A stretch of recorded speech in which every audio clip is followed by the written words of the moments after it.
Yes, Mumbai city FC പൊട്ടി, രാജസ്ഥാൻ യുണൈറ്റഡിനോട് പൊട്ടി. അതിൻ്റെ ഫലം എന്താ? കേരള ബ്ലാസ്റ്റേഴ്സിന് സൂപ്പർ കപ്പിന്റെ സെമി ഫൈനലിലേക്ക് കടക്കാൻ മുംബൈ സിറ്റിക്കെതിരെ വിജയം വേണമെന്നില്ല. ഒറ്റ കാര്യം ചെയ്താൽ മതി, അവരോട് തോൽക്കാതിരുന്നാൽ മതി. യെസ്, സമനില പിടിച്ചാൽ കേരള ബ്ലാസ്റ്റേഴ്സ് സെമി ഫൈനലിലേക്ക് കടന്നു പോകും.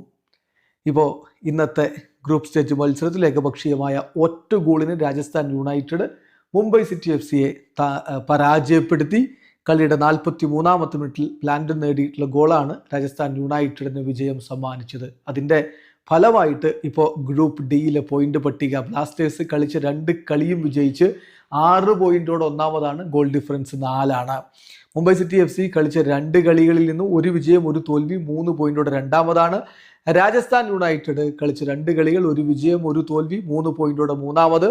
സ്പോർട്ടിംഗ് ഡൽഹി കളിച്ച 2 കളിയും പൂട്ടി 0 പോയിന്റാണ്. അപ്പോൾ ഇനി അവസാന റൗണ്ടിൽ കേരള ബ്ലാസ്റ്റേഴ്സ് മുംബൈ സിറ്റിക്കെതിരെ വിജയിച്ചാൽ സെമി ഫൈനലിലെത്തും, സമനിലയായാൽ സെമി ഫൈനലിലെത്തും.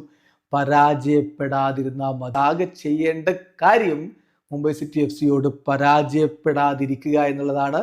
സെമി ഫൈനലിൽ ബ്ലാസ്റ്റേഴ്സിന് കൈയെത്തും ദൂരത്താണ്.